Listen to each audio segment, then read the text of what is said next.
Welcome back to my YouTube channel. It's Thursday, and Thursdays are PreachEb's little hip-hop sermon. And I'm going to be preaching from the Gospel of Mary J. Blige. It's the ministry of testimony. So, Mary J. Blige, who is the queen, actually, of hip-hop soul, with ease, she never just made music.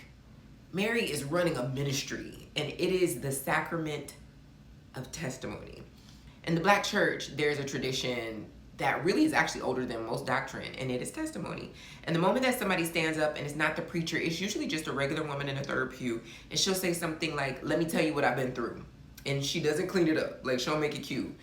And then she tells you about the night she didn't think that she would make it. And something happens in that room, because everybody else who was quietly drowning suddenly realized they are not the only one. Testimony is a survival technology. It's how Black women have kept each other alive for generations. And Mary J. Blige took that tradition out of the church and put it on wax. My life, that ain't even Mary J. Blige, but my life. She didn't hand us a polished, victorious, everything is fine record. She gave us the truth. She told us she was in pain. She told us she was struggling. She did it in that voice, cracked and aching and beautiful. And a whole generation of Black women, me with my young self included, heard it and exhaled because somebody finally said out loud the thing they have been carrying in private. That is ministry. Mary J. Blige's gift is not that she suffered. Plenty of people suffer in silence. Mary's gift was that she testified. She turned her private pain into a public balm, and she let us watch her go through it without pretending. And in doing that, she handed millions of women permission to stop pretending too, and she still does it to this day. This is theology. The willingness to say, "Me too," is one of the most sacred things a person can offer another person. When you testify or when you tell the truth about your struggle out loud, you aren't being weak.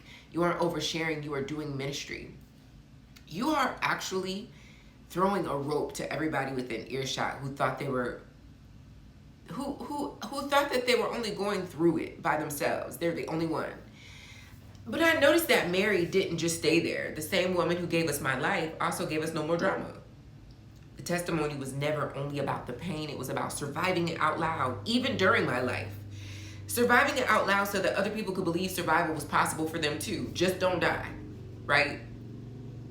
So this is the sermon. Stop hiding what you've been through like it's a shameful secret. Somebody needs your testimony. Somebody is sitting in the third pew of their own life right now, drying, and they're drowning quietly, waiting to hear a Black woman say, "I've been there and I made it out." Be that voice. That's ministry. Shout out to Mary J. Blige for showing us that. I saw Mary J. Blige in 2011 open up for Prince in his last concert series. And Mary J. Blige, I remember watching her perform. It was probably one of the most powerful performances. Her voice was amazing. The performance was just epic. And at some point she was laying prostrate on the stage. And I was just thinking, my girl has been somewhere like speaking in unknown tongues only, no English, for the past 6 months for her to be up there performing like this. Like, it was crystal clear that she wasn't just going through something, she was coming out of something. It was such a gorgeous experience.